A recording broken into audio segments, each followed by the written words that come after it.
ગર્ભાવસ્થા દરમિયાન એક પંચમાસી નામની વિધિ કરવામાં આવે છે. એની વાત આપણે સાંભળી હશે, એની ડિટેલમાં આજે હું તમને માહિતી આપવાનો છું. તો પંચમાસી રક્ષા પોટલી કે પંચમાસી રક્ષા રાખડી એ શું છે? તો ગર્ભવતી માતાને 5મા મહિને એ બાંધવામાં આવે છે અને ગર્ભની અને માતાની બંનેની રક્ષા થાય એટલા માટે આ વિધિ કરવામાં આવે છે. આમ જોવા જઈએ તો હિન્દુ કોઈ શાસ્ત્રમાં કે આયુર્વેદના કોઈ શાસ્ત્રમાં આનો બહુ ઉલ્લેખ જોવા મળતો હોય એવું મેં નથી વાંચ્યું, પરંતુ આ એક પરંપરાગત વિધિ છે જે વર્ષોથી ચાલી આવે છે. ઝવેરચંદ મેઘાણી જેવા સાહિત્યકારોના સાહિત્યની અંદર પણ આનું વર્ણન કરવામાં આવે છે. તો એ વિધિની અંદર એક પોટલી બનાવવામાં આવે છે.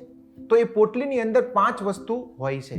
એક તો હનુમાનજીની મડી, ત્યારબાદ અડદના દાણા, 4 શેરીની ધૂળ એટલે કે ચોકની ધૂળ, લોખંડની કડી અને સેલ એટલે કે કોડી. તો એ રીતે રક્ષા પોટલી કે રક્ષા રાખડી બનાવવામાં આવે છે, જેને દેશી ભાષામાં પંચમાસ્યુ કહેવામાં આવે છે. તો આપ જે ઈષ્ટદેવને કે કુળદેવીને માનતા હો એના મંદિરમાં દર્શન કરીને અથવા તો આપના ઘર મંદિરમાં ભગવાનના દર્શન કરીને અને નાની પૂજા વિધિ કરીને ગર્ભવતી માતાના નણંદ એટલે કે જે ગર્ભ છે એના ફઈ આ રક્ષા પોટલી ગર્ભવતી માતાને બાંધે છે અને એક જબરજસ્ત આનંદનો માહોલ છાઈ જાય છે.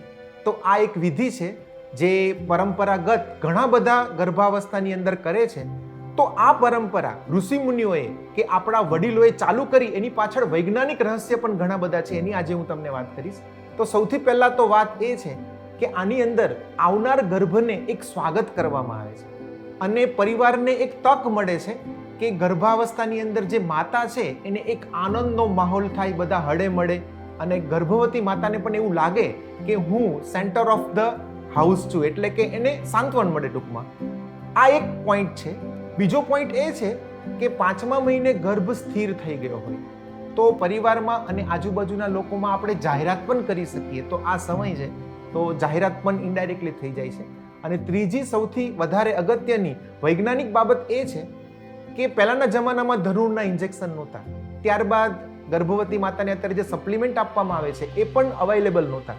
તો એ વખતે આ પોટલીની અંદર આપણા વડવાઓએ, આપણા ઋષિ મુનિઓએ એવી રીતે આયોજન કર્યું છે કે 5 વસ્તુ એવી અંદર છે કે જેની અંદર ધારો કે લોખંડની કડી છે તો લોખંડનો સ્પર્શ થાય છે, ધાતુનો સ્પર્શ થાય છે. હનુમાનજીની મડી છે તો એની અંદર તેલનો અને સિંદૂરનો એટલે કે એક પ્રકારના કોસ્મેટિકનો સ્પર્શ થાય છે. ત્યારબાદ સેલ છે તો એની અંદરથી કેલ્શિયમ પણ અમુક હદે માતાને મળી શકે.